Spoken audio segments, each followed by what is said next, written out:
Ok, irmãos, estamos em Gênesis 37, a história do início das calamidades de José. Esse foi disso que falamos na semana passada, o início das calamidades de José. E nós lemos os versículos 18 a 36, Gênesis 37, 18 a 36, e estudamos o primeiro item que aponta para o início das calamidades de José. Gênesis 37, 18 a 36. Vamos abrir a Bíblia e vamos fazer essa leitura. Do versículo 18 até o versículo 36.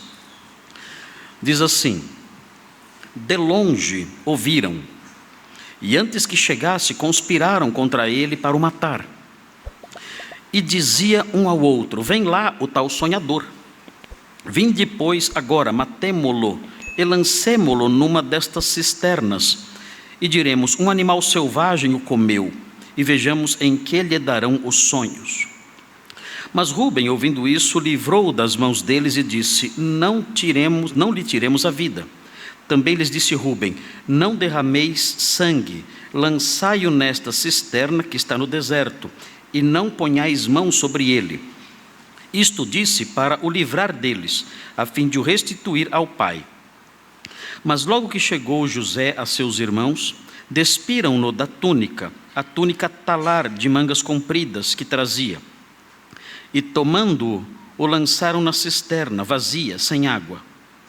Ora, sentando-se para comer pão, olharam e viram que uma caravana de ismaelitas vinha de Gileade. Seus camelos traziam aromatas, bálsamo e mirra, que levavam para o Egito.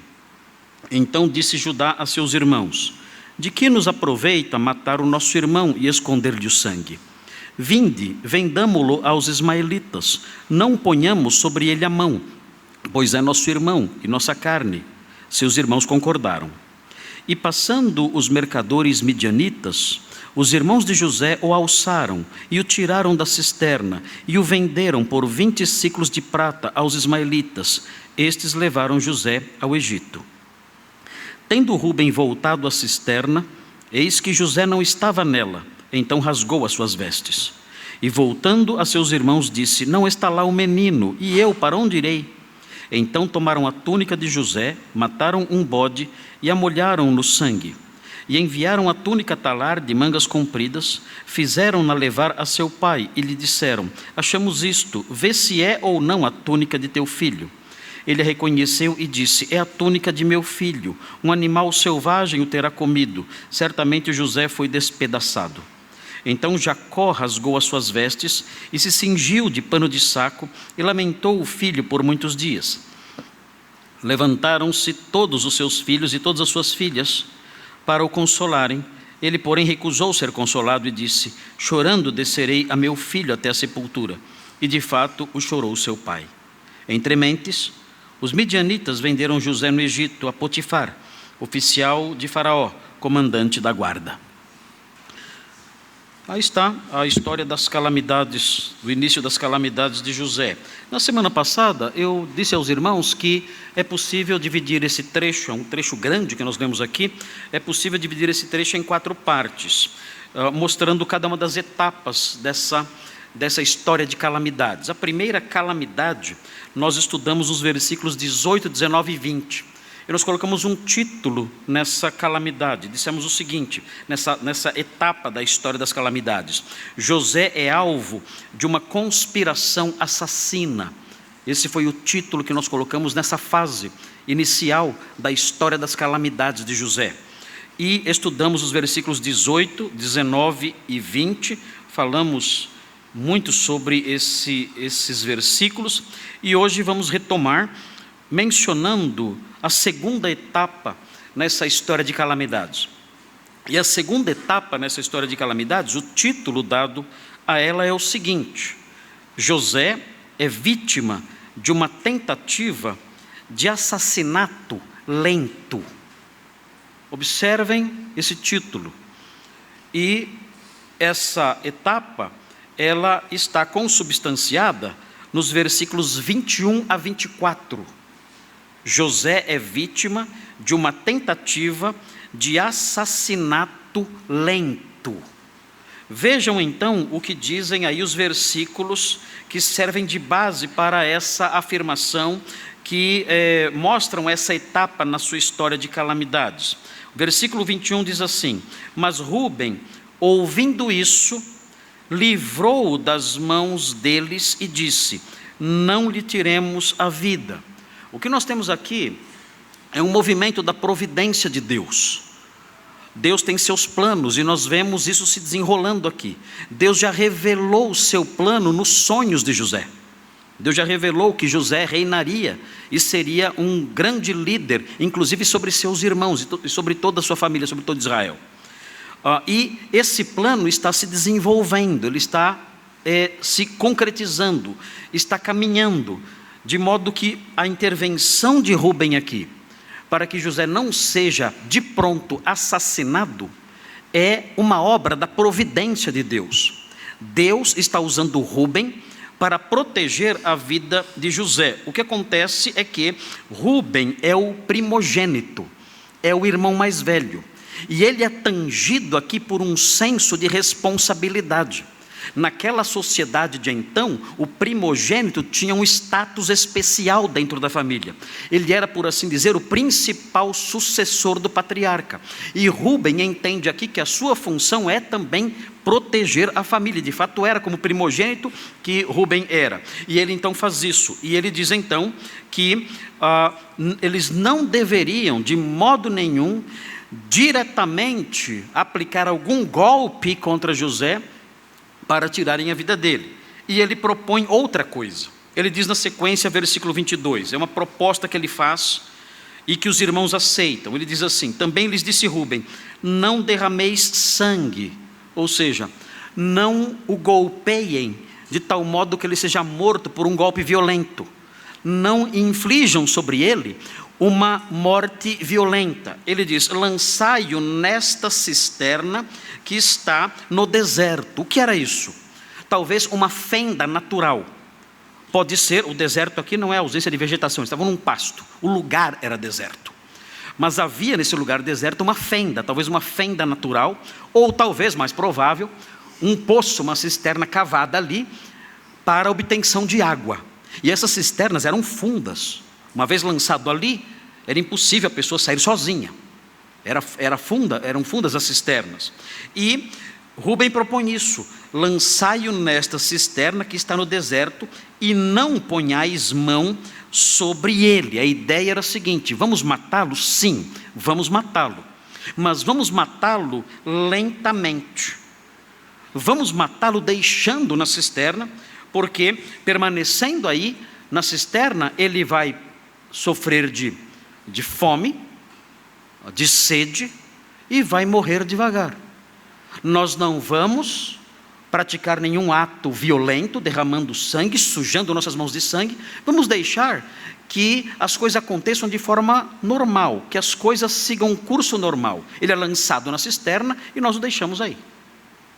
Aos poucos ele vai enfraquecendo e aos poucos ele não suporta essa situação, e vem a fome, e vem a sede, e as condições todas terríveis, aí no fundo da cisterna, e ele então morre. O texto diz que ele falou isso, na sequência, o versículo 22 diz: isto disse para o livrar deles, a fim de o restituir ao pai. Por que Rúben tem esse sentimento? Nós não entendemos, porque no começo da história, todos os irmãos têm raiva de José. E todos os irmãos têm inveja dele, e não suportam, inclusive Rúben. Mas aqui, ele atua como um protetor, e o objetivo dele, segundo o texto, é fazer com que os irmãos de José não tenham sucesso no seu assassinato, e ele possa trazer José de volta e apresentá-lo ao seu pai. Por que isso? Nós não sabemos por quê. Tudo indica, os irmãos observando o capítulo 35, versículo 22, talvez haja uma explicação para isso. porque Rúben quis ser o grande herói que salvou José. Talvez a explicação esteja no capítulo 35, versículo 22, que diz assim: e aconteceu que, habitando Israel naquela terra, foi Rúben e se deitou com Bila, concubina de seu pai. E Israel o soube. Tudo indica que Rúben era mal visto por seu pai. Ele era o primogênito, talvez desfrutasse de um status muito importante como primogênito, mas o que ele fez? Ele se deitou com Bila, a ama de Raquel, e com isso ele maculou o leito do seu pai, e certamente perdeu aos olhos do seu pai o status que ele tinha, de ser um filho extremamente importante.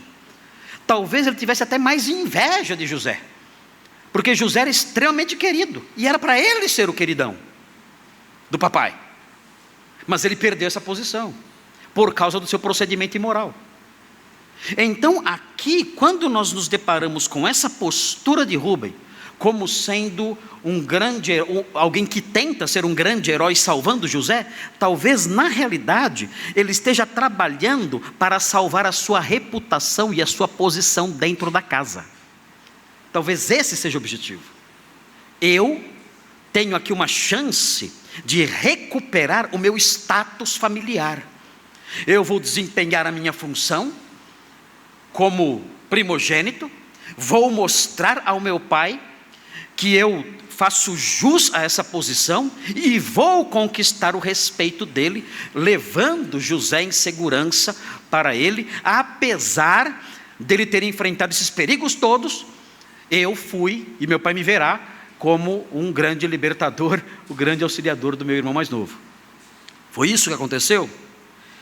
Não sabemos. O fato é que ele intercedeu para salvar José, e José só soube disso, que Rúben tentou salvá-lo. José só soube disso 22 anos depois. E quando ele soube disso, ele chorou muito. Os irmãos devem observar, vejam, no capítulo 42, José não sabia disso. Quando Rúben intercedeu pela vida dele, ele não estava presente, não tinha chegado ainda, estava chegando de longe, se aproximando dos seus irmãos, quando esse diálogo ocorreu entre Rúben e seus irmãos.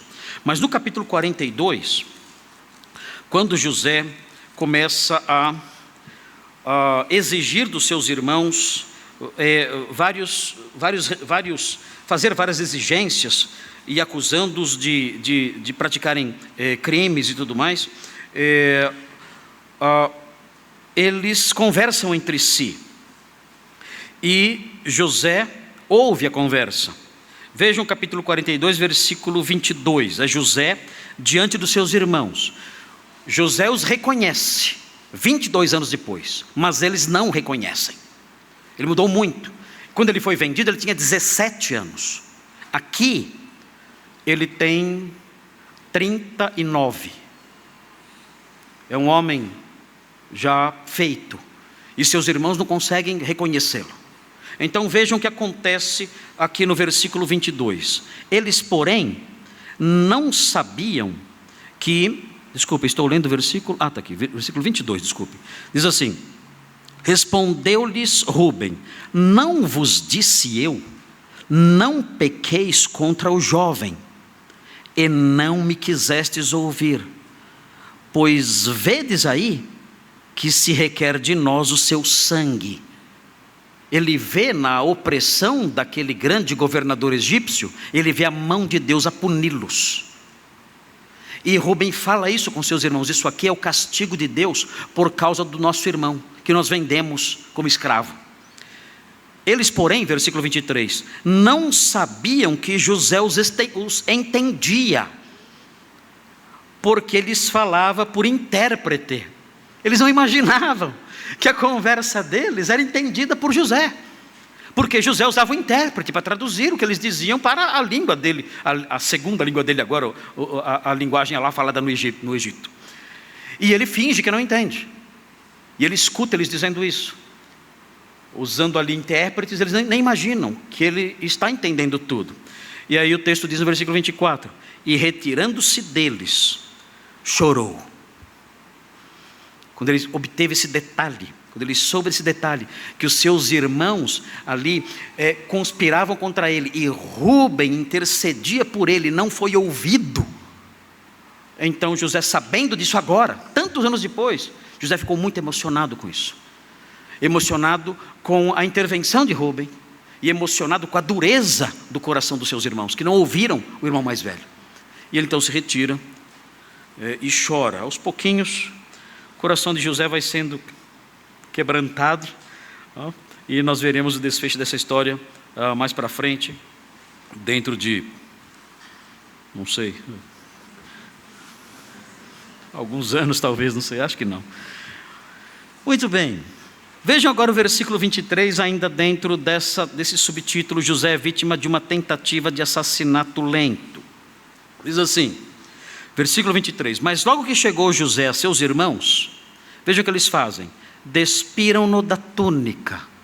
A túnica era a causa de muita inveja, era o sinal visível de que José era o querido, era o preferido de seu pai. Eles arrancaram isso dele. Nós vamos arrancar de você tudo que torna você alguém especial. Nós vamos pilhar você.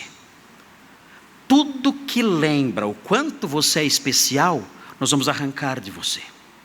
E nós queremos, na verdade, arrancar a sua vida, tirar a sua vida. Mas antes, nós queremos tirar algo mais de você. Tudo que torna você alguém especial, tudo que torna você alguém querido, tudo que lembra o quão importante você é, nós queremos arrancar isso tudo de você. Eles tiraram a túnica dele, a túnica talar de mangas compridas. E vejam o versículo 24: eles pilharam José e o lançaram na cisterna vazia, sem água. Qual é o objetivo deles? Matá-lo lentamente. O texto fala dessa cisterna vazia, sem água, precisamente com esse objetivo: mostrar que não havia condições de sobreviver lá dentro. Na história do Antigo Testamento, nós temos mais um personagem que foi lançado numa cisterna parecida. É o profeta Jeremias. E quando nós lemos o trecho que fala sobre isso, nós descobrimos que realmente não era possível viver nessas condições, viver numa cisterna por muito tempo. Vejam Jeremias 38. O profeta Jeremias, um profeta que profetizou a destruição de Jerusalém pelos babilônios. Ele disse: o rei e a cidade devem se render, porque se vocês não se renderem, o rei vai matar você, seus filhos, vai levar suas mulheres e vai colocar fogo na cidade. Você tem que se render. Os inimigos de Jeremias disseram: olha, não faça isso, não se renda, porque nós vamos escapar das mãos de Nabucodonosor. E esse homem, Jeremias, tem que ser detido, porque o discurso dele está desanimando os homens de guerra, os homens de luta. Ele está dizendo: vocês vão perder essa luta, vocês vão perder essa batalha. O rei Nabucodonosor vai invadir a cidade, vai matar a todos e vai colocar fogo na cidade. Vocês devem se render. E com esse discurso, ele está desanimando os homens de guerra. Você tem que deter Jeremias. Então o rei permitiu que Jeremias fosse detido, e nós vemos isso no capítulo 38, e vejam o que fizeram. Capítulo 38 de Jeremias, versículo 6, diz assim: tomaram então a Jeremias, e o lançaram na cisterna de Malquias, filho do rei, que estava no átrio da guarda. Desceram a Jeremias com cordas. Talvez os irmãos de José tenham feito isso também. que a cisterna era profunda, jogar a pessoa lá de cima mataria imediatamente. Então desceram Jeremias com cordas. Na cisterna não havia água, é muito parecida com a cisterna de José. Não havia água, senão lama. Não dá para beber lama. Tinha lama, não tinha água. E o texto diz: Jeremias se atolou na lama. Imaginem a situação desse homem, ali se revolvendo na lama no fundo de uma cisterna profunda. E no versículo 9 nós temos uma avaliação dessas condições. Alguém, Ebed-Meleque, intercedendo por Jeremias para que ele fosse liberto, diz assim no versículo 9: o rei, ó rei, senhor meu, agiram mal estes homens em tudo quanto fizeram a Jeremias o profeta, que lançaram na cisterna. No lugar onde se acha, morrerá de fome. Esse era o objetivo, na verdade. Isso aconteceria, e aconteceria com José também, pois já não há pão na cidade, como não havia pão nas condições em que José estava. Ele vai morrer aí, não tem água, não tem alimento, ele vai morrer aí. E então libertaram Jeremias. Mas José passou por isso. Ele foi vítima de uma tentativa de assassinato lento. E isso compõe mais um degrau na descida da sua vida, rumo a calamidades maiores.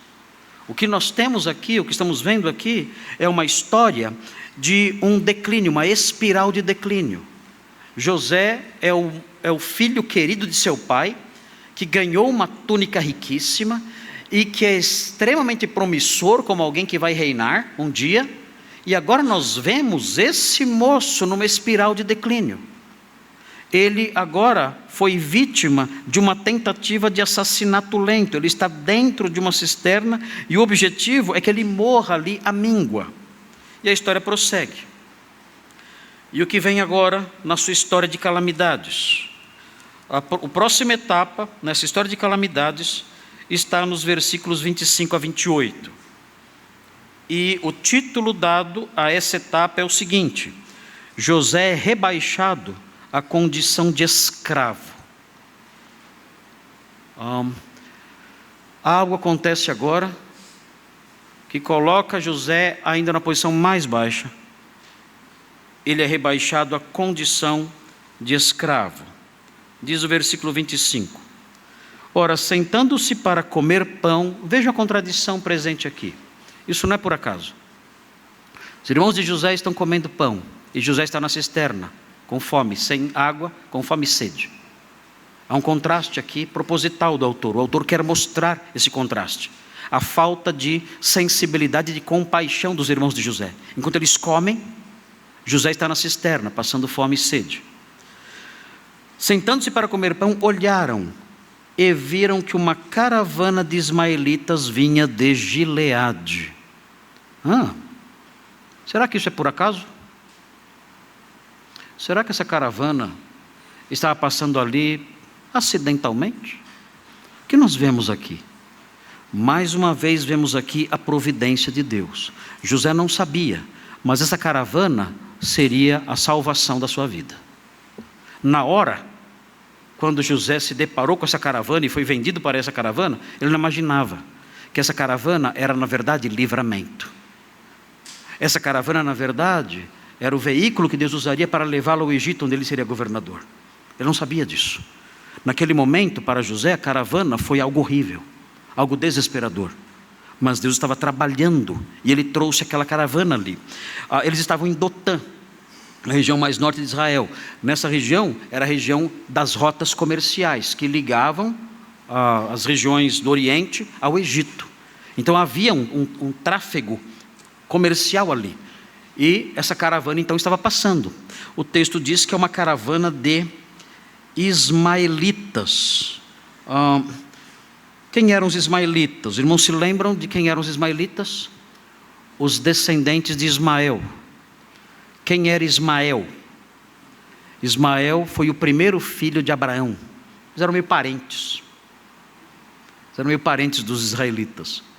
No capítulo 17, 19 e 20, Deus disse a Abraão: eu vou fazer de Ismael uma grande nação, e vários reis e vários príncipes procederão dele. E aqui nós vemos que essa nação realmente cresceu. E nos deparamos aqui com um grupo de mercadores, de comerciantes, que trabalham com mercadorias preciosas. O texto fala de aromatas, bálsamo e mirra. E esses mercadores ismaelitas, eles vêm passando pela rota comercial que saía de Gileade, na região além do Jordão, no lado oriental de Israel, e descia até o Egito. E eles estão caminhando nessa direção. E o texto diz que os irmãos de José viram isso. O versículo 26 fala: então disse Judá a seus irmãos: de que nos aproveita matar o nosso irmão e esconder-lhe o sangue? O que Judá está fazendo aqui? Judá começou a pensar nas vantagens financeiras de matar o irmão. Ele está pensando: mas, olha, nós podemos nos livrar dele e ainda obter algum dinheiro. Se nós matarmos José, ok, nós silenciamos esse moço, não haverá mais o risco dele reinar sobre ninguém. A sua posição de querido do papai desaparece e nos livramos do problema. Mas nós podemos adquirir algo mais do que isso. Nós podemos obter tudo isso e ainda ganhar algum dinheiro. Ele diz no versículo 27, vinde, vendamo-lo aos ismaelitas, não ponhamos sobre ele a mão. E é curioso o que ele fala agora: não vamos matá-lo, pois é nosso irmão e nossa carne. Nós, como canalhas e patifes e assassinos, temos que ter alguma moral. Não podemos ser 100% canalhas. Tem que haver algum limite para a nossa canalice. Então, ele é nosso irmão, temos que ter consideração pelo nosso irmão.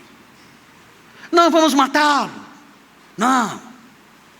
Vamos vendê-lo como escravo, mostrando o nosso apreço e o quanto nós somos realmente pessoas que valorizam a família. Os irmãos percebem como os perversos funcionam? Os irmãos conseguem perceber a psicologia do homem perverso? Como ele é, dentro dele?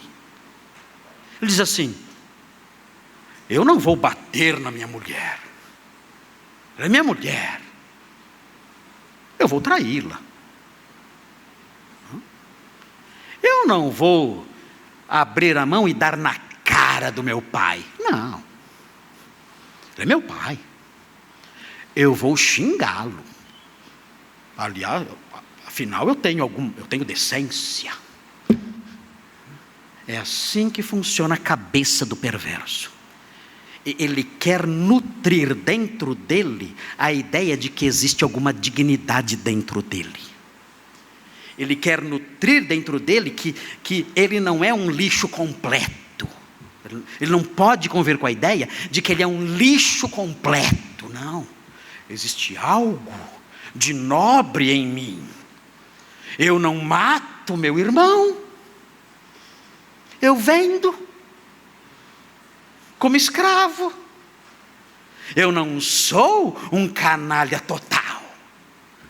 É assim que funcionam as mentes dos perversos. Eles não conseguem conviver com a ideia de que são 100% perversos e maus. A maldade é tão repugnante que até eles têm que se apegar a um filete de dignidade para poder seguir a vida sem ficarem loucos. E é o que acontece aqui. Nós vemos isso aqui. Judá diz: olha, não vamos matá-lo. Ele é nosso irmão e nosso sangue. E o versículo 27 diz: vinde, vendemo-lo aos ismaelitas, não ponhamos nele a mão, pois é nosso irmão e nosso sangue. E seus irmãos? De fato, nós não somos esse tipo de gente. Não? Vamos vender. Matar não. Matar é demais, né? Matar é demais. Vamos vender como escravos. E seus irmãos concordaram. É impressionante esse modo de pensar, apelando para uma noção honrosa dos laços de família, quando a solidariedade familiar deveria promover uma proteção completa. Se ele é seu irmão, não mate e não venda. Ele é seu irmão. A solidariedade, o apreço deve ser completo. Se ele é seu pai, não o espanque e também não o desrespeite. O bom trato deve ser completo. Se ela é sua esposa, não a agrida e também não seja infiel a ela.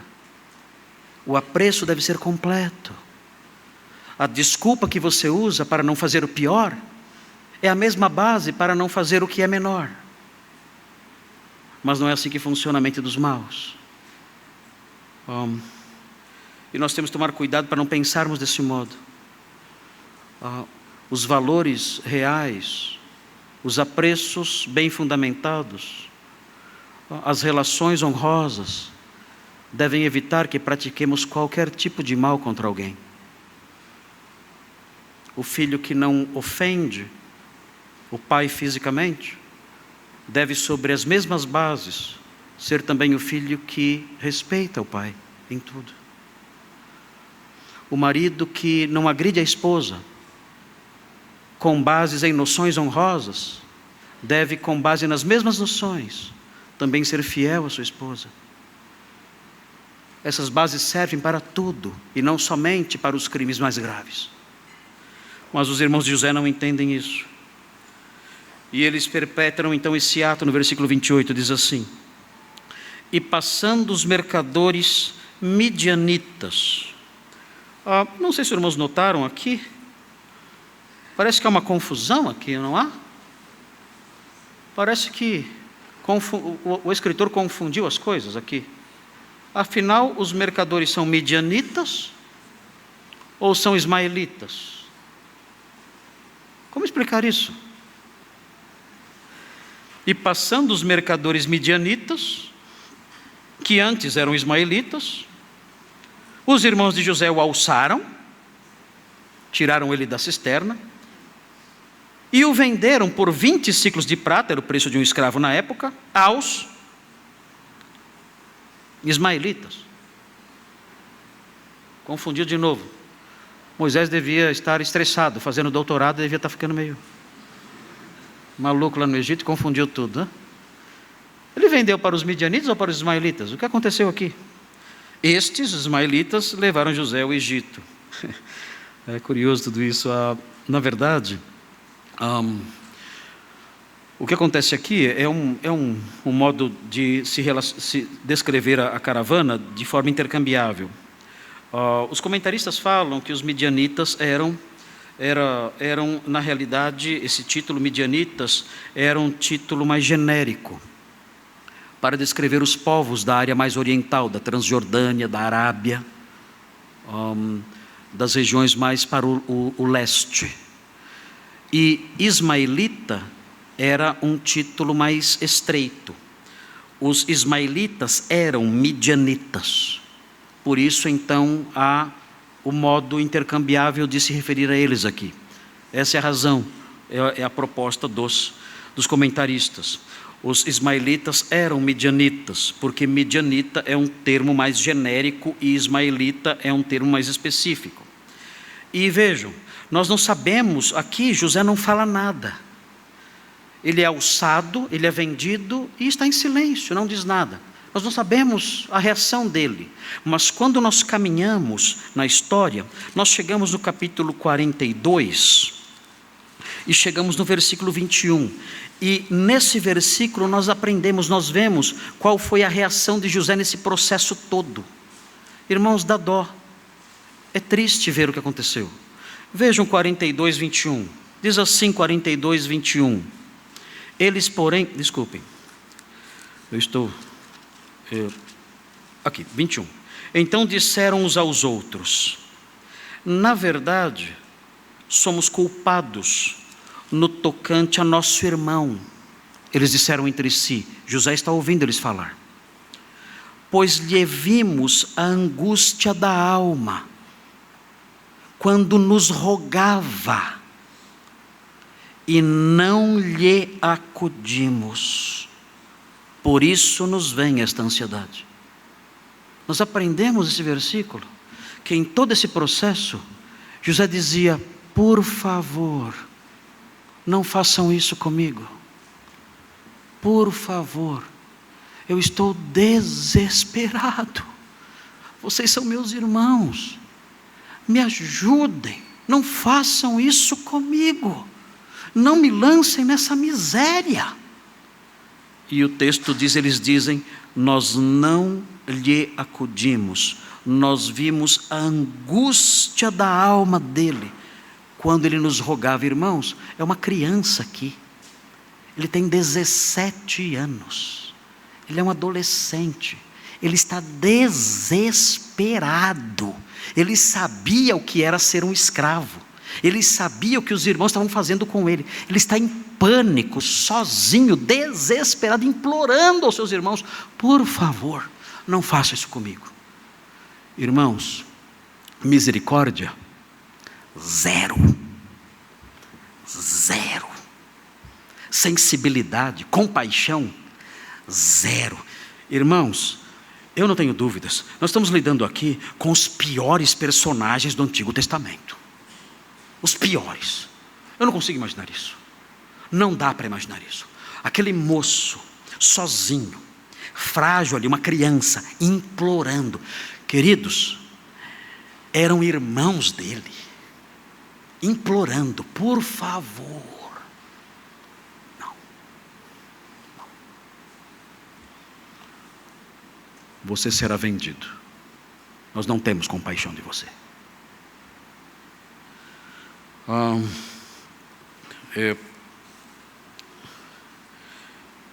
É inexplicável isso. Isso é inexplicável. Não há como explicar tamanha maldade. Não há como explicar.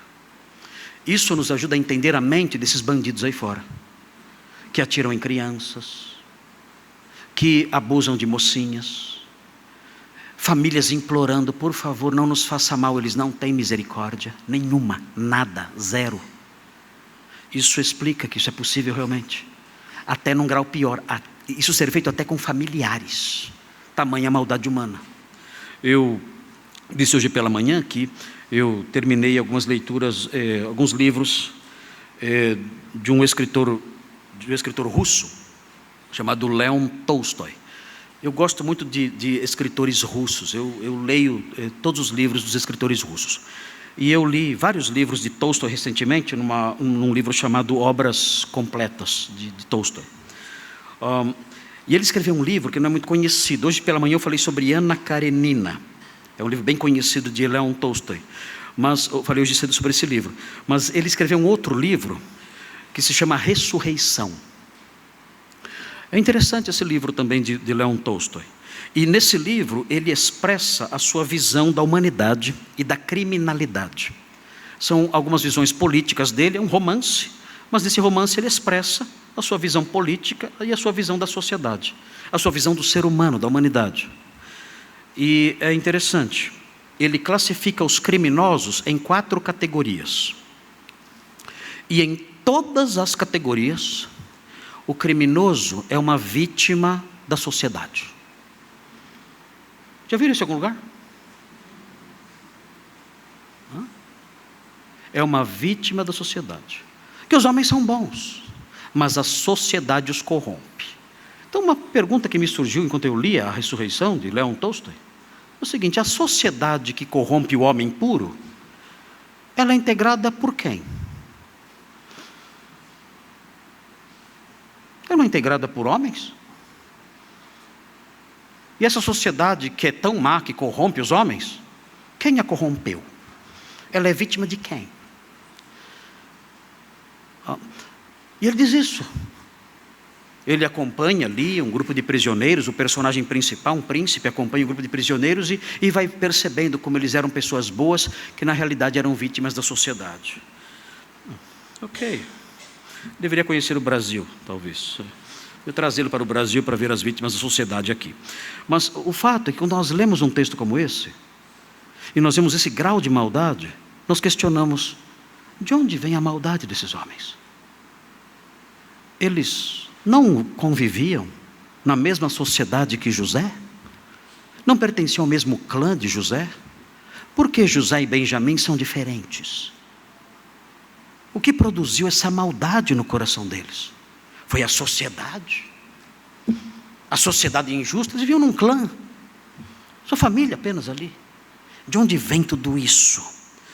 Jesus ensinou de onde vem isso. Vocês se lembram? De onde vem isso tudo? De onde vêm os homicídios? De onde vêm essas coisas todas?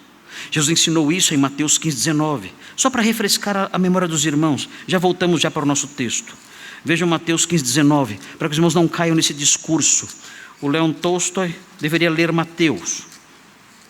Não leu Mateus e escreveu bobagens. Fiquei muito decepcionado. Eu gostava do Leon Tolstói. Agora não gosto mais. Eu me tornei fã de Leon Tolstói por causa de um livro que ele escreveu chamado Guerra e Paz. É uma obra-prima. Guerra e Paz é uma obra-prima. Todos os jovens aqui tinham que ler Guerra e Paz. É uma obra-prima, é maravilhoso. Fiquei fã dele, até que ele ressurreição. Aí morreu, né? Aí morreu. Quando eu li Ressurreição, ele morreu. Mateus 15:19. Vejam aí o que diz. Jesus falando. Porque do coração procedem maus desígnios, homicídios, não é da sociedade, é do coração. Do coração procedem maus desígnios. Os desígnios dos irmãos de José eram maus. E esses desígnios procediam da onde? Da sociedade? Não, do coração deles. Desse mesmo coração procediam homicídios. É o coração que é mau. Adultérios, prostituição, furtos. A sociedade me levou a isso. Não, o seu coração levou você a isso. Falsos testemunhos, blasfêmias, tudo isso procede do coração. É preciso haver uma transformação no coração, porque é do coração que procedem esses pecados todos. E os irmãos de José agiram como agiram, porque tinham um coração assim, um coração perverso, um coração que necessitava de transformação, e por isso fizeram o que fizeram. Nós vemos então, nesse terceiro item, José sendo rebaixado à condição de escravo e levado ao Egito. Mas a situação se torna pior no último item aqui dessa história. O último item, versículos 29 a 36, e aqui termina então o nosso trecho que estamos explicando, que estamos expondo. Nesse último trecho vem o último item nesse processo inicial de declínio, de calamidades de José. E o título dado a essa última etapa é o seguinte: José é privado de qualquer possibilidade de resgate. Como? Qualquer possibilidade de ser liberto é removida agora. Como? Como qualquer possibilidade de ser liberto como escravo é removida? Muito simples, vejam a sequência, vejam o que acontece. Tendo Rúben voltado à cisterna, eis que José não estava nela. Aqui, o escritor, ele usa um recurso literário, que eu já expliquei para os irmãos alguns anos atrás. É uma espécie de foco, é o foco de uma câmera. O Amorim entende disso, o pastor Thomas entende disso. Quando você quer chamar a atenção para um detalhe específico num filme, o que os produtores fazem? Eles focalizam especificamente aquele detalhe. Então, se você está assistindo um filme de suspense e o bandido morre, está lá morto, ensanguentado, com uma arma ao lado.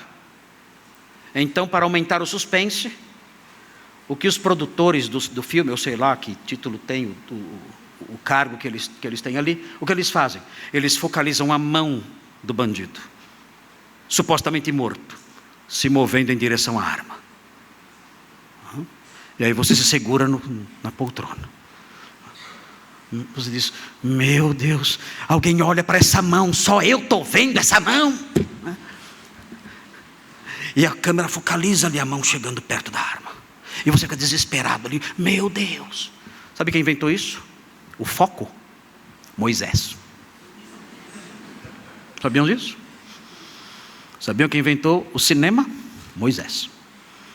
Como eu sei disso? Simples. Se os irmãos olharem aqui, o texto diz assim: tendo Rubem voltado à cisterna, eis que José... Que chato, né? Eis que José... Mas não é isso que está escrito aqui. Essa é a nossa tradução. O que o escritor faz é o seguinte: ele coloca um verbo aqui, ele diz: vejam, José não estava nela. Ele cria em você uma imagem mental. Você olha para a cisterna junto com Rubem. É um recurso literário fantástico. Ele inventa um foco aqui. Rubem está voltando. E de repente, vejam, a cisterna está vazia. Você vê. Você olha para a cisterna junto com Rubem. E você percebe, junto com Rubem, ela está vazia. Meu Deus! Ele é o inventor do foco. Por que ele quer fazer isso? Para mexer com as nossas emoções. Está tudo bem. Rubem voltando. Onde ele foi? Ninguém sabe. Um grande mistério. Onde você foi, Rubem? Não sabemos onde ele foi. Ele saiu. Quando ele volta, ele chega e olha para a cisterna. E vejam! E você olha. Cadê? Sumiu. Qual foi a conclusão de Rubem? O escritor nos assusta. O escritor nos traz para dentro da história. Ele quer mostrar que é um momento terrível, que é um momento tenso demais. Por isso ele usa esse recurso literário. Na época não tinha câmera. Ele usa as palavras. É um recurso literário para nos colocar dentro da história. Sintam o drama do momento. Vejam, ele não está lá. Qual é a conclusão que eu chego? Esses meus irmãos mataram o menino. A cisterna está vazia. Eles pegaram José e o mataram. Ele ficou desesperado. O texto diz: tendo Rubem voltado à cisterna, eis que José não estava nela. Então rasgou suas vestes. Por quê?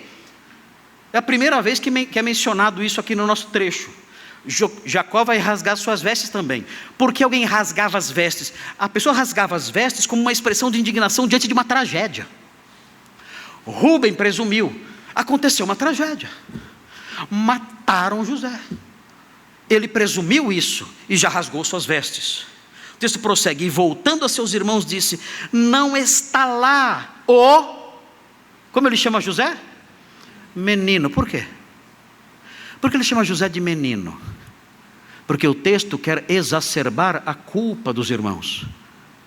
Vocês fizeram mal contra uma criança.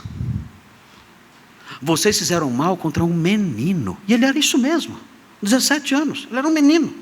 E o texto quer mostrar isso. E Rubem fala: não está lá o menino. E ele diz: e eu, para onde irei? O que significa isso? O que eu vou fazer agora? O que eu, como primogênito, vou fazer? Como eu vou dar contas do meu papel como protetor da família? O que será de mim agora? O menino não está lá, vocês o mataram. O que eu vou fazer agora? Então, vem o versículo 31, vejam. Então tomaram a túnica de José. Eles vão criar uma narrativa, mas precisam antes criar as provas da narrativa. Eles têm que montar as provas. Vamos criar uma narrativa mentirosa, mas não basta criar a narrativa mentirosa. Temos que montar as provas, inventar provas, produzir provas falsas para embasar a nossa mentira, a nossa narrativa falsa. E eles fazem isso. Tomaram a túnica de José, mataram um bode. Na época não tinha exame de sangue. Sangue de bode, sangue de porco, sangue de gente, era tudo igual. Não tinha como saber a diferença. Mataram o bode e a molharam no sangue. E vejam o que eles fazem agora. Vejam como são covardes. Vejam como são patifes, canalhas e covardes. O texto diz: enviaram a túnica talar de mangas compridas, fizeram-na levar a seu pai. Eles não levaram a túnica, eles mandaram mensageiros. Eles não tiveram coragem de olhar na cara do pai na hora de entregar a túnica. Eles mandaram mensageiros fazerem isso. Não tiveram coragem. Mandaram mensageiros e disseram: achamos isto, vê se é ou não a túnica de teu filho. Por terceiros fizeram isso, para não encarar aquele momento mais pesado, mais terrível, do efeito da mentira sobre o seu velho pai. Obviamente, versículo 33 fala que Jacó reconheceu que era a túnica de José. Queridos, que desgraça. Ele reconheceu e disse: é a túnica de meu filho. E ele próprio chegou às suas conclusões. Um animal selvagem o terá comido, certamente José foi despedaçado. Ele próprio chegou a essas conclusões. Os irmãos não mentiram, mandaram só as provas. E ele então chegou a essa conclusão. Isso era possível naqueles dias. Animais selvagens andavam pelos campos. E Jacó chega a essa conclusão. Então, versículo 34, Jacó rasgou as suas vestes e se cingiu de pano de saco. Pano de saco era para infligir sofrimento. A pessoa infligia sofrimento sobre si, trajando essas roupas incômodas. Ou seja, Jacó não quer provar nenhum tipo de conforto. Nenhum tipo de conforto. Ele quer sofrer a sua dor intensamente. Ele lamentou seu filho por muitos dias. Geralmente o luto tinha um período específico. Aqui não tem. Ele vai lamentando seu filho por dias indeterminados. Veja o que vem agora, a dissimulação que acontece agora. Levantaram-se todos os seus filhos, que os irmãos já conhecem bem, e todas as suas filhas. Aqui só tinha uma, Diná, mas aqui filhas também envolve as noras, as esposas dos filhos de Jacó, os filhos, suas esposas e Diná. Todos se levantaram para o consolarem. Os irmãos conseguem imaginar a cena? Os irmãos consolando Jacó. Qual é o grau de hipocrisia que temos aqui? Qual é o grau de maldade que temos aqui? Não dá para medir isso. Eu não consigo imaginar gente pior do que essa. Eu estou com uma raiva desses caras. Se não soubesse. Eu estou com uma raiva. Eu vou fazer minha hora silenciosa em Gênesis 37. Não dá certo. Porque é inacreditável isso. É o pai deles, velho, sofrendo, morrendo de chorar. E eles vão lá: papai, não fica assim. Esses bichos malvados aparecem mesmo. Tentando consolar o pai. Mentirosos da pior espécie. O texto fala que eles tentaram consolá-lo. Naqueles dias, havia formas de consolo que nós aprendemos, nós vemos no Antigo Testamento. Geralmente, para consolar alguém, você procurava promover uma refeição com a pessoa. Então, era uma forma de consolo. Você promovia uma refeição: eu vou dar alguma coisa, vou promover algum almoço, um jantar, para tentar consolá-lo, e também dava alguns presentes. Quando Jó se recuperou das suas misérias, os amigos que foram consolá-lo, os seus parentes que foram consolá-lo, fizeram isso. Fizeram um banquete e levaram presentes. Jeremias, quando fala que não haveria consoladores em Jerusalém, quando Jerusalém fosse destruída, ele disse: não haverá ninguém para dar alimento na tentativa de consolar essas pessoas. Que era assim que se consolava alguém. Eu via alguém triste, profundamente triste, eu então chegava a essa pessoa e oferecia uma refeição para ela. Eu quero almoçar com você, eu trouxe alguns presentes para você. Não eram só consolos de palavras, mas através desses gestos, tentando alegrar um pouquinho o coração da pessoa. Mas o texto fala que Jacó se recusou de ser consolado. Disse: eu não quero ser consolado. Não quero comer nada, não quero presente nenhum, nada disso. E ele disse: chorando, descerei a meu filho até a sepultura. Ele diz: o meu luto não vai acabar. Eu vou morrer em luto. Eu vou encontrar meu filho, ele diz. Mas eu vou encontrar meu filho na sepultura. É lá que eu vou encontrá-lo. Não sabemos se ele tinha uma noção muito clara de vida pós-morte. Talvez haja aqui alguma noção de vida pós-morte. Ele dizendo que iria encontrar seu filho quando morresse. É possível que haja uma noção disso aqui. Mas parece que a ideia maior é de que ele iria encontrar seu filho na sepultura. Ele ia morrer. E só na morte ele iria se juntar a seu filho, num cemitério. A grande verdade é que Deus tinha planos diferentes. Deus tinha outros decretos. Na mente de Deus era diferente. Ele iria encontrar seu filho de novo. 22 anos depois, ele ia encontrar seu filho. A Bíblia diz que José tinha 30 anos quando se apresentou a Faraó. 17 para 30, quantos anos são? Quanto? 13? 13 anos. Então ele foi alçado à posição de governador 13 anos depois de tudo isso que aconteceu aqui.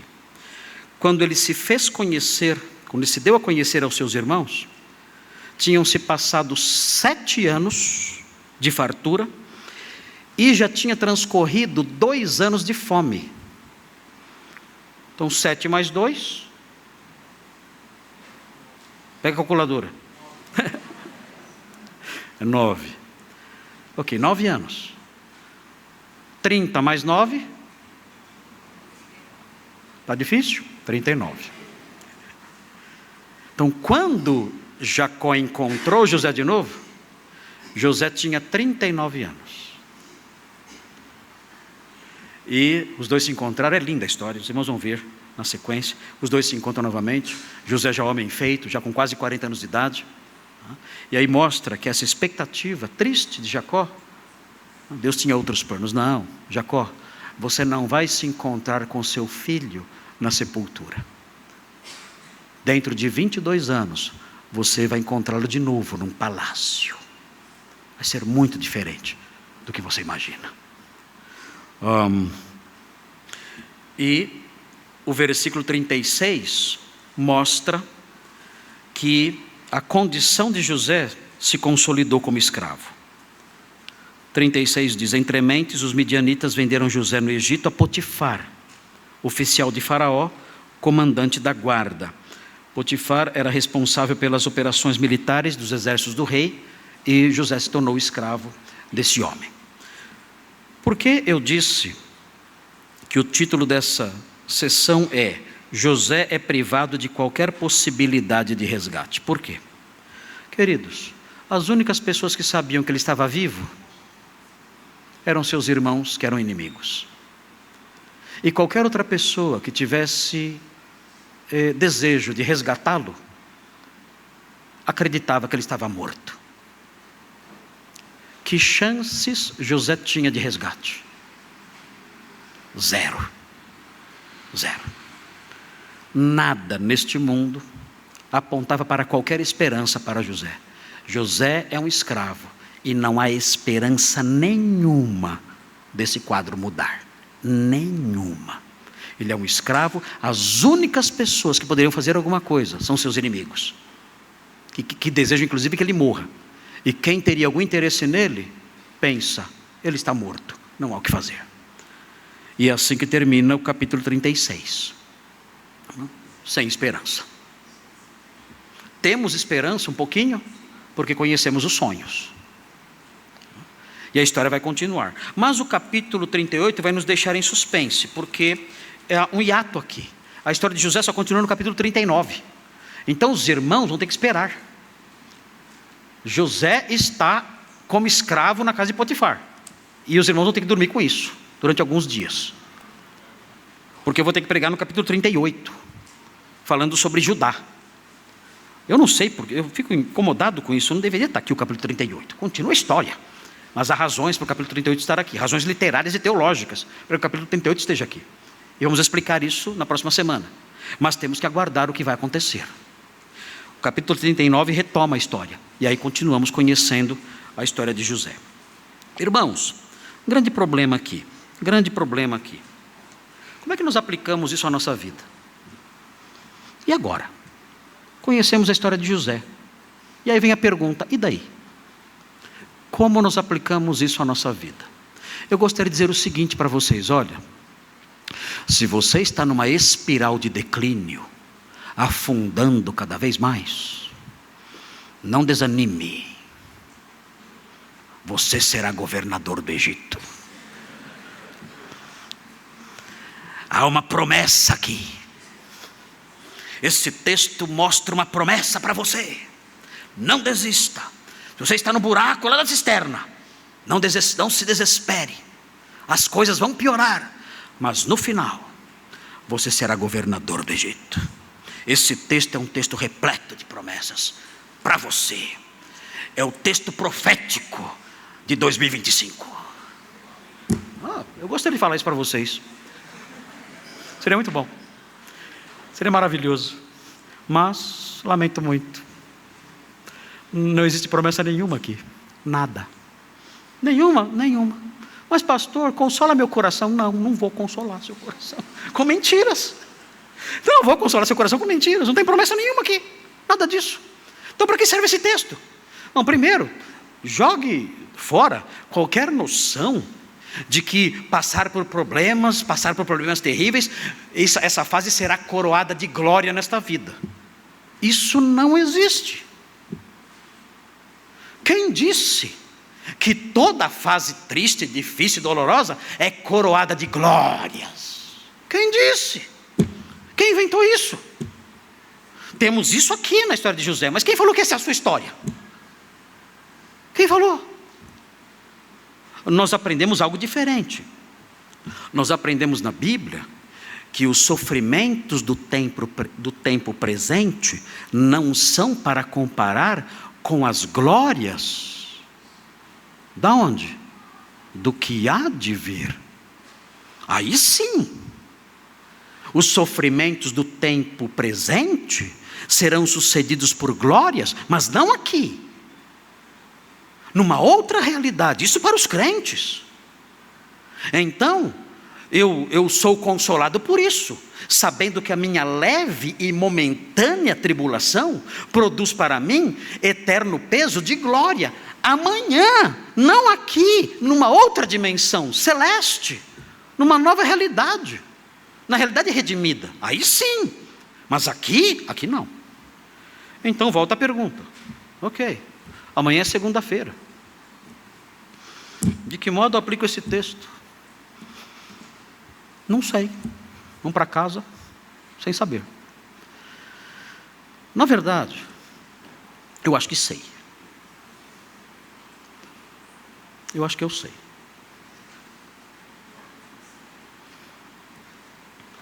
Esse texto, essa história toda, não mostra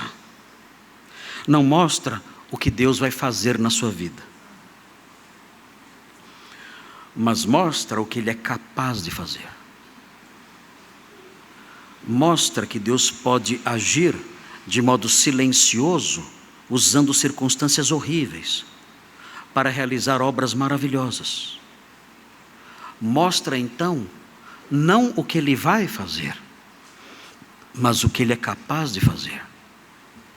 Eu tenho um primo que é médico, o nome dele é Vladimir Mendes. E ele, quando ele foi estudar medicina, ele teve grandes dificuldades, como todo aluno candidato à medicina, tem dificuldades para entrar na faculdade. Vestibulares, preços altos, o pai dele lutava bastante com questões financeiras, era um homem simples também, e ele estava desesperado até certo ponto, novo, jovem, querendo estudar medicina. E não sabia o que fazer para poder entrar na faculdade, pagar a faculdade e tudo mais, era muito difícil. Então ele pediu oração na igreja dele, numa reunião de jovens. E um jovem orou. E o jovem orou assim: Senhor, nós não sabemos o que o Senhor vai fazer na vida do Vladimir, não sabemos. Mas o Senhor um dia abriu o mar vermelho. E para quem abre o mar vermelho, não há dificuldade alguma em abrir a porta de uma faculdade. Nós não sabemos se o Senhor vai abrir a porta da faculdade, como o Senhor abriu o mar vermelho. Mas sabemos que o Senhor tem poder para fazer isso, porque aprendemos isso na história do mar vermelho. E baseados nesta história, crendo que o Senhor tem poder para isso, nós suplicamos: Senhor, o Senhor que abriu o mar vermelho, abra as portas da faculdade. E essa oração de fé encorajou meu primo. E o Deus que abriu o mar vermelho, abriu as portas da faculdade. Hoje ele é médico. De que modo um texto como esse nos ajuda? Nós aprendemos o que Deus é capaz de fazer. E isso encoraja a nossa fé. Eu fui operado alguns anos atrás. Marcou profundamente a minha vida essa experiência. Até hoje, quando eu sinto qualquer coisa no meu abdômen, eu fico triste. Porque foi uma experiência amarga demais para mim. Eu sofri muito, irmão, sofri demais. Eu sofri em todos os aspectos. Um aspecto emocional, espiritual, tudo. Eu cheguei a me despedir das minhas filhas. Me lembro delas até hoje. As 3 diante de mim, eu dizendo para elas que talvez não fosse sobreviver. Os médicos disseram para mim: não temos mais o que fazer no seu caso. E eu, muito triste, achando que iria morrer. Eu tive alta, fui para casa. Eu tive uma sério problema de obstrução intestinal. Passei por 2 cirurgias, uma paralisia intestinal também. E estava morrendo. E com dores terríveis. Eu estava à noite na minha casa, deitado na minha cama, minha esposa ao lado, e na escuridão. E muitas dores e temores. E eu me lembrei de uma história. De uma história de livramento. Eu me lembrei da história da mulher com fluxo no sangue. E ela procurou Jesus no meio da multidão. E ela disse: se eu apenas tocar na sua veste, se eu apenas tocar na sua veste, Ele vai me curar. E eu me lembrei dessa história. Senhor, eu disse naquela noite, nunca vou esquecer dessa noite. Como é maravilhoso ser crente. É maravilhoso ter o Senhor em quem podemos confiar. E conhecer o seu poder, ainda que não conheçamos os seus planos.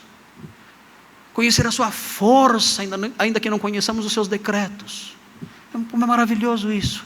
Eu disse a ele: Senhor, eu aprendi na sua palavra, nas histórias que o Senhor conta na sua palavra, por inspiração do Espírito Santo, eu aprendi que o Senhor tem poder para curar alguém que apenas toca nas suas vestes. Eu aprendi isso. O Senhor curou aquela mulher que teve fé e tocou nas suas vestes. Então agora, Senhor, agora, nesta noite, eu não sei se o Senhor vai fazer o mesmo comigo, não sei. O Senhor não está aqui, se o Senhor estivesse aqui, eu ia tocar nas suas vestes também. O Senhor não está aqui, mas agora, nesta noite, eu estendo a minha mão. Eu estico a minha mão. E eu quero que o Senhor se sinta tocado em suas vestes por mim. Eu estou tocando agora em suas vestes. Cura-me, Senhor. Eu não aguento mais. Cura-me. Eu cansei dos médicos. Eu toco agora, nesta noite, em suas vestes. Eu não sei se o Senhor vai me curar como curou aquela mulher, não sei. Mas eu aprendi que o Senhor é capaz disso. E pela fé, agora, eu toco em suas vestes.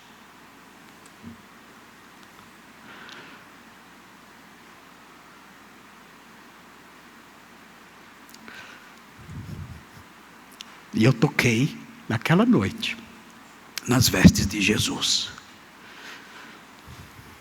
E Ele me curou. Eu não sei qual é a sua história. Eu não sei quais são os planos de Deus para você. Eu sei que você talvez esteja numa espiral de declínio, e caindo, e caindo, e caindo, e tendo suas túnicas arrancadas, e sendo lançado em cisternas, e passando por humilhações, e desprezos, e ódios, e as coisas piorando cada vez mais, e eu não sei como isso vai acabar. Eu não tenho promessas para você, mas o que eu tenho para você é a visão de um Deus que é capaz de livrar você disso tudo. E essa história pode robustecer a sua fé. E no meio da noite, você pode estender a sua mão e dizer: Senhor, socorro, sabendo que, ainda que Ele não tenha prometido nada, Ele tem poder para fazer isso. E é assim que essas histórias robustecem a nossa fé, encorajam a nossa oração e nos conduzem, muitas vezes, na direção do livramento. Faça isso. Nós não sabemos. Suplique: Senhor, o Senhor transformou as calamidades de José em algo maravilhoso. Senhor, o Senhor tem poder para isso. Reverta, por favor, a história das minhas calamidades. Eu sou o seu servo. Vem me socorrer. Salva-me. Socorre-me. Faça essa súplica e aguarde. O Senhor é misericordioso. Ele agirá de acordo com sua sabedoria, a sua graça e o seu infinito poder. Vamos orar. Senhor, obrigado por esta noite, por esse texto que estudamos, e pedimos que o Senhor tenha misericórdia de nós. Nós não sabemos o que está preparado para nós. Jó, sentado no meio do monturo, disse que o Senhor tinha muitos planos para ele. E Jó disse que ele tinha medo disso, porque de fato não sabemos o que está preparado para nós nesta vida. Mas sabemos que o Senhor é um Deus poderoso que pode transformar o choro em cântico. E por isso suplicamos, crendo não em promessas que não estão presentes na Bíblia. Sabemos que a nossa alegria está reservada para outra realidade, para o céu, para a nova criação. Não temos promessa nenhuma de alegrias e felicidades e realizações neste mundo. E não conhecemos os planos que o Senhor tem para nós. Mas nós sabemos do que o Senhor é capaz. Por isso pedimos que o Senhor atenda a súplica de cada pessoa que está aqui e que padece, que enfrenta dificuldades terríveis, ó Deus. Pessoas que estão numa cisterna sem saída, com fome, com sede na lama, debaixo de ódio e ameaças e problemas aparentemente insolúveis. Conforta o coração desses irmãos.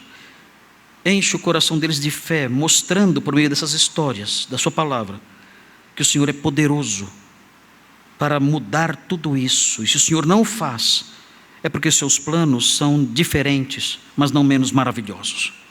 Ajuda-os a entender isso, suplicamos. Em nome de Jesus, o nosso Salvador. Amém.